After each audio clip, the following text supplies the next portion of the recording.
You think supercars are born out of passion, out of love for speed, for design, for the open road. This one was born out of an insult.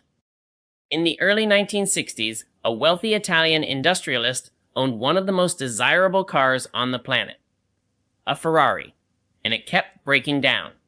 Not on the track, in his driveway. The clutch, specifically, it kept failing over and over, and every time it did, he had to send it back to the factory for repairs he was paying for out of his own pocket. So he did something almost nobody in his position would have done. He didn't write a letter, he didn't send a lawyer, he drove straight to Maranello, walked into the office of the most famous car manufacturer alive, and complained directly to the man himself, Enzo Ferrari. According to the most told version of what happened next, Ferrari didn't apologize. He didn't offer a fix. He looked at this man, a tractor manufacturer, in Ferrari's eyes, nothing more, and told him, in some version or another, that he didn't know how to drive a real car, and that he should go back to his tractors and leave the sports cars to professionals. Nobody can tell you with total certainty exactly what words were said in that room. The story has been retold so many times, in so many interviews, that even historians treat it as part legend. But everyone agrees on what happened next. That tractor manufacturer went home and decided he was going to build a better car than Ferrari. His name was Ferruccio Lamborghini. And by the end of this video, you're going to understand how a grudge from a single bad afternoon turned into one of the most iconic car companies on Earth through bankruptcy, a company that changed hands 5 times in 20 years, and a fight against an entire industry that's still happening right now, in 2026. This is Riven Files. The man before the cars.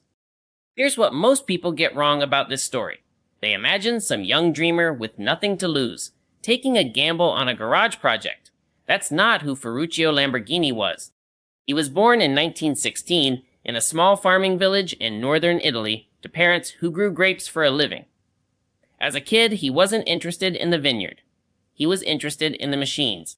He studied mechanics, served as a technician in the Italian Air Force during World War II, and spent time as a prisoner of war working on vehicles for the British military, which, as strange as it sounds, gave him hands-on engineering experience most people his age simply didn't have. After the war, Italy needed exactly one thing more than anything else: a way to rebuild. Farmland was everywhere.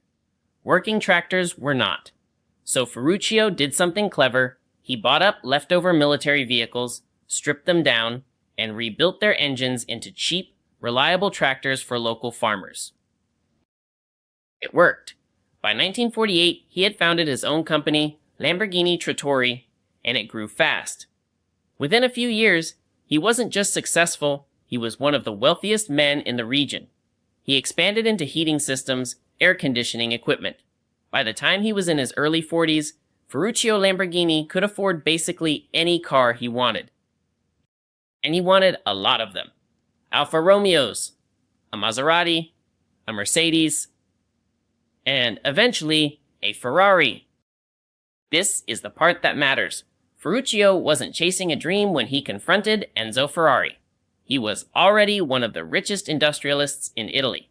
He had nothing to prove and everything to lose, which makes what he did next even harder to explain, unless you understand exactly how insulted he felt. Building something from nothing fast.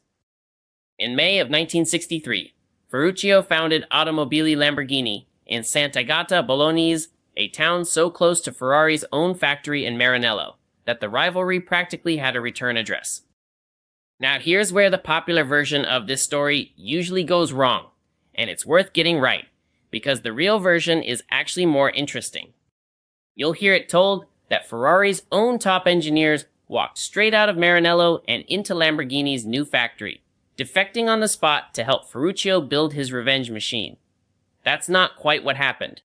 2 years before Lamborghini even existed, in late 1961, Ferrari went through an internal blow-up historians call the Palace Revolt. Enzo Ferrari fired his commercial director over a dispute involving his own wife's influence at the company. Several of Ferrari's top people, including a brilliant engineer named Giotto Bizzarini, walked out in protest and were fired for it. But Bizzarini didn't go to Lamborghini next. He went to a completely different startup backed by a wealthy count called ATS. That company barely lasted a year before falling apart. It was only after that failure, as an independent freelance engineer with no company left to call home, that Ferruccio Lamborghini hired him. Not as part of some mass defection. As a single outside contractor brought in specifically to design one thing, a V12 engine that could beat anything Ferrari had ever built. Bizzarini delivered. The engine he designed would go on to power Lamborghinis for the next several decades. The chassis and the rest of the car came together under another engineer, Giampaolo Dallara, who Bizzarini himself recommended, and Dallara wasn't an ex-Ferrari defector either. He came from Maserati. In just months, not years, this new, cobbled-together team built a working prototype. It debuted in October 1963. The production version, called the 350 GT, launched the following year with a top speed north of 150 miles per hour and a V12 that made it very clear Ferruccio Lamborghini was not joking around. The press noticed, the customers noticed, and somewhere in Maranello, Enzo Ferrari almost certainly noticed too. The car that changed everything. Ferruccio built his company on grand touring cars, powerful but comfortable. Cars you could drive across a country, not just around a track. That was the whole point, remember? He wanted the refinement Ferrari's cars lacked. His own engineers had other plans. In 1965, working in their spare time, against the wishes of the company's own founder, 3 engineers began secretly designing something radical. A car with its engine mounted sideways, right behind the driver's seat, instead of up front. It was a layout borrowed straight from racing, something nobody had ever put into a road car meant for regular customers. Ferruccio wasn't sold. He thought it would be too impractical, too extreme for the kind of buyer he was trying to reach. But his engineers kept building anyway, finishing a rolling chassis just in time to show it off at the Turin Auto Show in 1965. It caused a sensation. Nobody had seen anything like it. Ferruccio, watching the reaction, changed his mind on the spot. 4 months later, at the Geneva Motor Show in March of 1966, the finished car appeared under a name that would become legendary. The Miura, named, fittingly, after a breed of Spanish fighting bulls, continuing a theme Ferruccio had started 2 years earlier when he chose a raging bull as his company's emblem, inspired by his own zodiac sign and a visit to a bull breeder's ranch in Seville. The Miura wasn't just fast. It redefined what a fast car even was. Barely over 3 feet tall, a top speed north of 170 miles per hour. It's widely considered the first true supercar in the modern sense of that word, the template that every mid-engine exotic since has followed, whether the manufacturer admits it or not.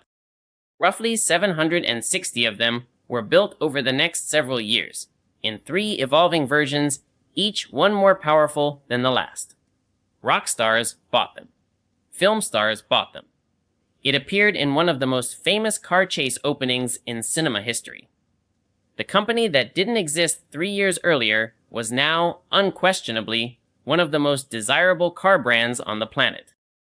Ferruccio Lamborghini had done exactly what he set out to do. He'd built something better than Ferrari. Here's the part of the story that almost never gets told alongside the triumphant part, because building the perfect car doesn't guarantee you get to keep the company that built it. By 1971, cracks were showing. Lamborghini's tractor business, the one that had made Ferruccio rich in the first place, started losing major export orders. A South African buyer canceled everything. A new government in Bolivia scrapped a massive tractor order that was already being shipped. The tractor company couldn't lay off its unionized workforce fast enough to survive, and in 1972, Ferruccio sold his entire stake in it to a competitor. The financial strain spread to the car company too. Development slowed. Costs got cut everywhere they could be cut. Ferruccio began looking for buyers, and in 1972 sold 51% of Automobili Lamborghini to a wealthy Swiss businessman for $600,000, giving up control of the company that carried his own name. Then, in 1973, the global oil crisis hit. Practically overnight, the market for thirsty, expensive supercars collapsed. Sales of high-performance vehicles worldwide dropped by roughly 80% in a single year. Lamborghini, already weakened, had no cushion left.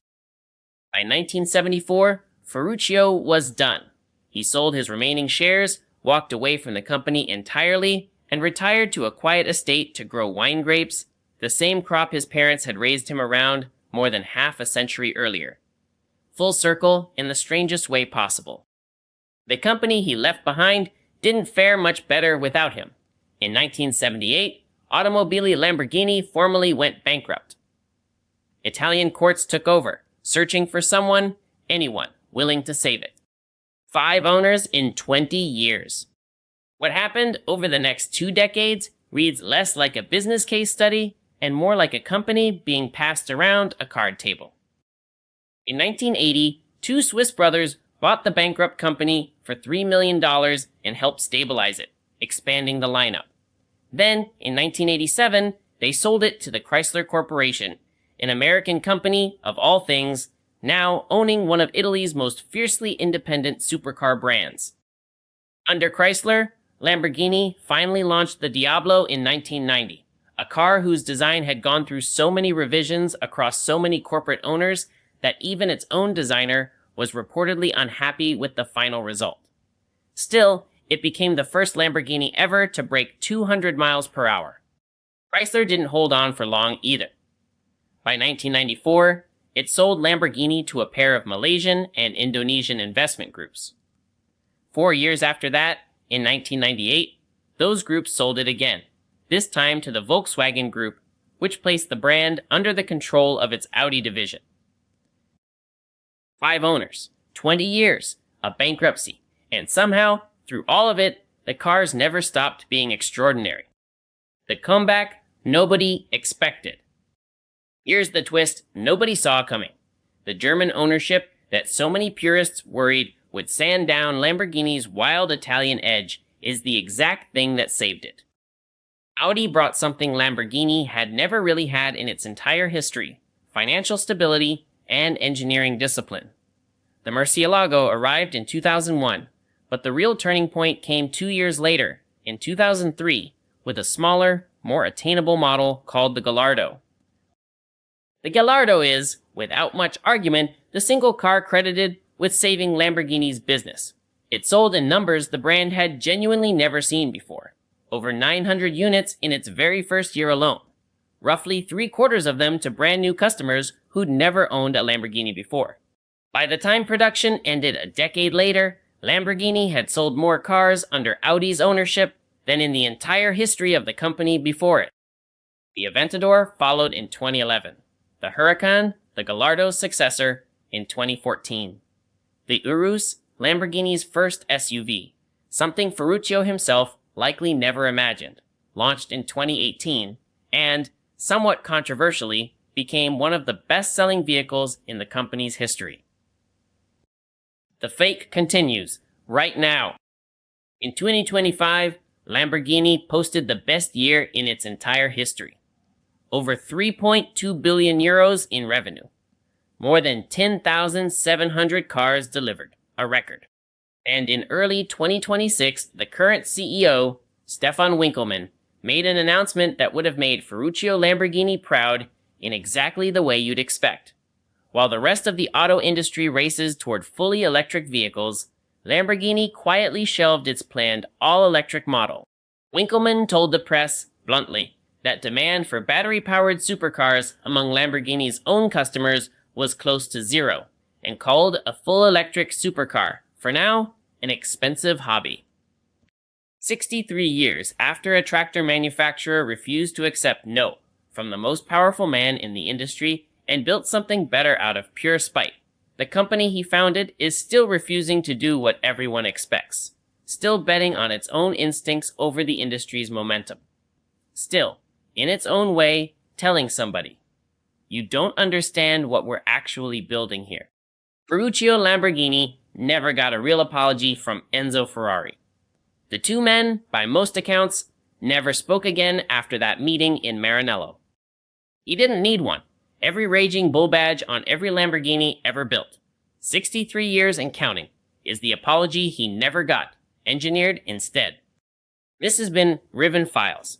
If you want to see what other companies were born out of a grudge, you already know what to do.